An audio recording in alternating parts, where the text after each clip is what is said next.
가만히 앉아있던 고양이는 갑자기 깜짝 놀라 자리를 이동해 뒤쪽을 쳐다봅니다. 그리고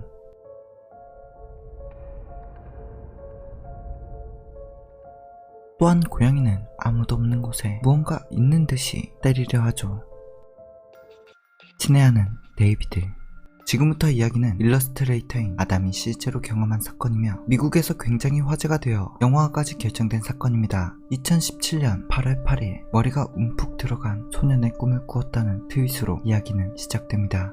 나의 아파트는 죽은 아이의 영혼에게 저주를 받고 있습니다. 걔는 저를 죽이려고 하는 거예요. 그는 꿈에 나타나기 시작했습니다. 그리고 꿈을 넘어 현실에서도 나타나기 시작했죠. 처음 봤을 때 전 바로 가위에 눌렸습니다. 침대 끝쪽에 놓인 초록색 흔들의자의 아이가 앉는 걸 보았죠. 그는 한쪽이 움푹 패인 거대한 머리를 가지고 있었고 전 그 모습을 최선을 다해 그렸습니다. 한동안 그는 저를 바라보고만 있었습니다.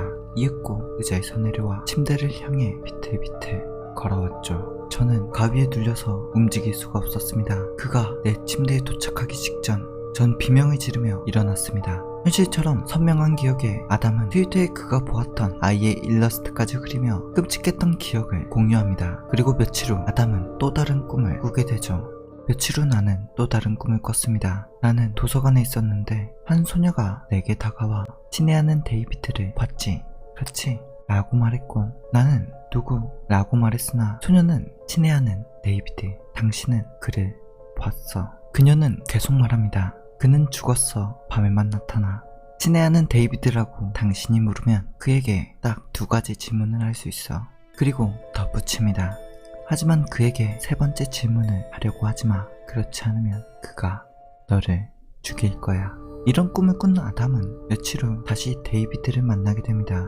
데이비드가 또 꿈에 나왔습니다. 상황은 똑같았죠. 제가 침대에 있고 그는 흔들의자에 앉아서 나를 쳐다보고 있었습니다. 꿈에서 저는 친애하는 데이비드 어떻게 죽었니? 라고 물었고 그는 상점에서 사고 라고 중얼거렸습니다. 이어서 저는 친애하는 데이비드 가게에서 무슨 일이 있었어? 라고 물었고 그는 머리 위로 선반이 넘어졌다 라고 신음하였죠. 저는 두려움으로 얼어붙었습니다. 그리고 누가 선반을 밀었어? 라고 물었죠. 그리고 데이비드는 대답을 하지 않았습니다. 나는 순간 내가 해서는 안 되는 3번째 질문을 했다는 것을 깨달았죠. 그 시점에서 나는 완전히 겁에 질려 일어났습니다. 아담은 그 꿈을 이유로 뉴욕에서 일어난 사망사고에 대한 조사를 해봅니다. 그러나 상점에서 사망한 데이비드라는 소년의 정보는 알 수가 없었죠. 그때 마침 아담이 사는 아파트 위층이 이사를 갔고 데이비드의 사건도 있고 찜찜했던 아담은 곧바로 위층으로 이사를 하게 됩니다. 그렇게 아담은 평범한 일상을 되찾는 듯 했죠. 한두 달이 지나면서 친애하는 데이비드를 잊으려 했습니다. 제가 위층으로 올라와서 그도 나를 잃어버렸다고 생각했죠. 그런데 최근 이상한 일이 일어나고 있습니다. 지난 4일 동안 제 고양이들이 정확히 자정에 현관문에 모여 마치 반대편에 무언가 있는 것처럼 그냥 쳐다봅니다. 고양이들의 기이한 행동은 6일 동안 이어졌고 자정이 되면 꼭 현관문 앞에서 무언가를 쳐다보고 있었죠. 그래서 현관문의 구멍을 통해 사진을 찍었습니다. 왜냐하면 저는 너무 무서워서 문을 열 수가 없었기 때문이죠. 뭔가 본 것 같습니다. 왼쪽 사진에 뭐가 보이는 건 저뿐인가요? 난간과 신발장이 교차하는 계단에 숨어 있습니다. 찍힌 사진은 낮에 찍은 현관의 모습과 비교를 할 때 뭔가 있어 보이긴 했으나 현관 문구멍에 있는 얼룩일 가능성도 배제할 수는 없었습니다. 저는 얼룩인지 뭔지 확실치 않아서 2번째 사진을 찍었습니다. 밖에 무언가 있었습니다. 그리고 올라온 사진은 2장 다 현관문 구멍을 통해 찍은 사진이었으며 이 사진으로 볼 때 찍힌 무언가가 현관문 구멍에 얼룩은 아닌 것 같았습니다. 고양이들은 여전히 자정만 되면 문 앞으로가 앉아있거나 문 앞을 쳐다보고 있었고 아담은 이제 일상이 되었다고 말합니다. 그리고 아담은 조작이라는 설을 없애기 위해서인지 폴라노이드 사진기를 구매합니다. 그리고 기현상은 폴라노이드 사진에서도 계속되죠. Now I'm gonna take a photo of the hallway just to show you what that's like. 아담은 폴라노이드 사진기를 이용해 현관 밖을 찍었고 동영상을 촬영하여 바로 현상 과정까지 보여주게 됩니다. 그런데 찍힌 사진은 아무것도 보이지 않는 시커먼 사진이 현상됩니다. But it is developing black.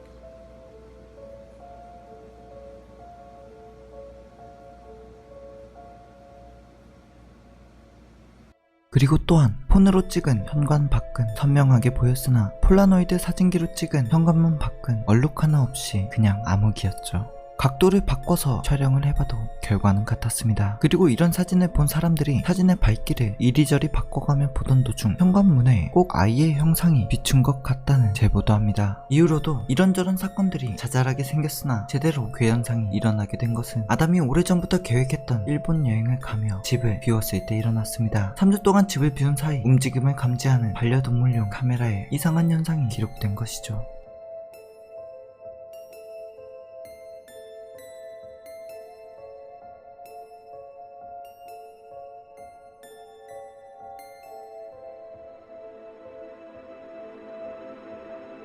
그리고 한 번 더 카메라가 활성화됩니다.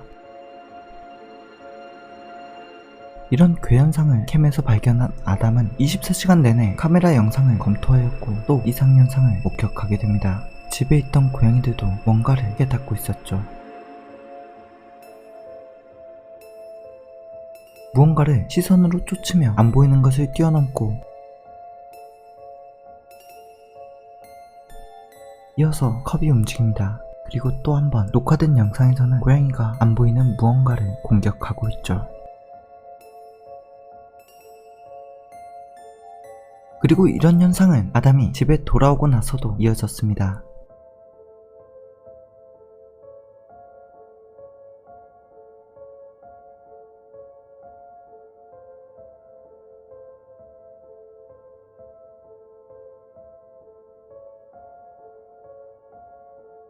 지금까지의 상황을 보자면 아담의 이사로 인해 자정 이후 아담을 현관에서 찾아다니던 데이비드가 자정에 촬영을 위해 문을 열어서인지 아담의 집을 찾았고 일본을 여행하던 중 집 안으로 들어온 상황으로 보여집니다. 그러나 아담은 그 후로 데이비드에 관한 악몽을 꾸지 않았고 자잘한 사건들의 트윗만을 남겼습니다. 그렇게 4개월이 흐르고 다시 데이비드의 꿈을 꾸게 되죠. 오래 걸릴지도 모르지만 내 곁에 있어주세요. 어젯밤은 또 그의 꿈을 꾸었습니다. 그를 처음 봤을 때와 거의 똑같았죠. 처음처럼 날 똑바로 쳐다보고 있었습니다. 전 다시 가위에 눌렸고 거의 움직일 수가 없었죠. 그러나 이번에는 뭔가 달랐습니다. 여전히 대부분 움직이지 않는 것 같았지만 조금이나마 움찔은 할 수 있었죠. 더 경계심이 느껴지는 상황이었습니다. 이내 내 손을 어느 정도 움직일 수 있게 되었죠. 전 뭔가를 해야 했습니다. 제 전화기를 침대 위에 두고 있었고 저는 어떻게든 그것을 손에 넣을 수 있었죠. 만약 데이비드가 나를 죽이려 한다면 최소한 내 폰에 그 증거를 남기고 싶었습니다. 그렇게 생각하고 어둠 속에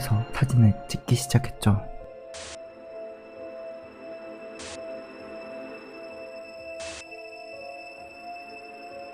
평소 같으면 일어난 현상에 적당한 설명을 할 수 있을 텐데 이 사진의 이론적인 설명은 못하겠습니다. 이 사진들은 폴라노이드 사진의 결과가 아니기 때문에 판단은 팔로워들의 몫이었습니다. 데이비드의 사진을 올린 후 아담은 10일 정도 트윗이 끊깁니다. 그리고 다시 트윗이 올라오죠. 2층이 전부인 아파트에 사는 아담은 위쪽에서 소음 공해를 받고 있고 아파트 복도에서 이상한 것을 발견했다는 것입니다. 위에서 무슨 일이 일어나고 있습니다. 너구리가 아닐까? 그런데 아마 아닐 것입니다. 또한 해치가 계단 너머에 접근하기도 어려운 이상한 곳에 있다는 것도 부담스럽습니다. 조사할 필요가 있습니다. 지금 당장은 어떻게 해야 될지 모르겠습니다. 그 후로도 아담은 아파트 위에 이상한 소리에 시달립니다. 소리에 견디지 못한 아담은 해치를 막대기로 밀어내 여는 모습을 영상에 담습니다.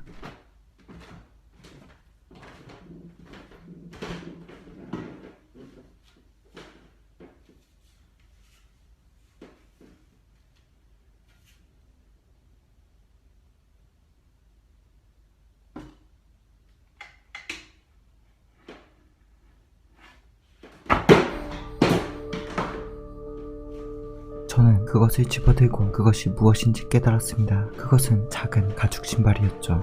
접근조차 하기 힘든 해치에서 떨어진 작은 가죽 신발. 그의 아담은 집주인에게 전화를 걸었습니다. 전화를 받은 집주인은 사다리를 가져와 해치를 열고 주위를 둘러보지만 특이점은 찾지 못하죠. 그리고 발견한 녹색 대리석 하나를 아담에게 건네줍니다. 그러나 데이비드와 이것들의 연관성은 찾지 못합니다. 그리고 2017년 12월 다시 트윗이 올라옵니다. 수요일 밤에 이상한 느낌이 들어서 깼습니다. 마치 무언가 나를 보고 있는 듯한 느낌이 들었습니다. 바로 불을 켰는데 저 혼자였죠. 몸에 익은 감각이었습니다. 데이비드가 나타날 징조. 사람들은 데이비드는 단지 도움이 필요할 뿐이라고 합니다. 근데 그건 아니에요. 그가 나타날 때는 뚜렷한 악의를 느낍니다. 60초마다 사진을 찍는 어플을 다운받아 핸드폰을 책장 위에 올려놨습니다. 그리고 전 잠에 들었습니다.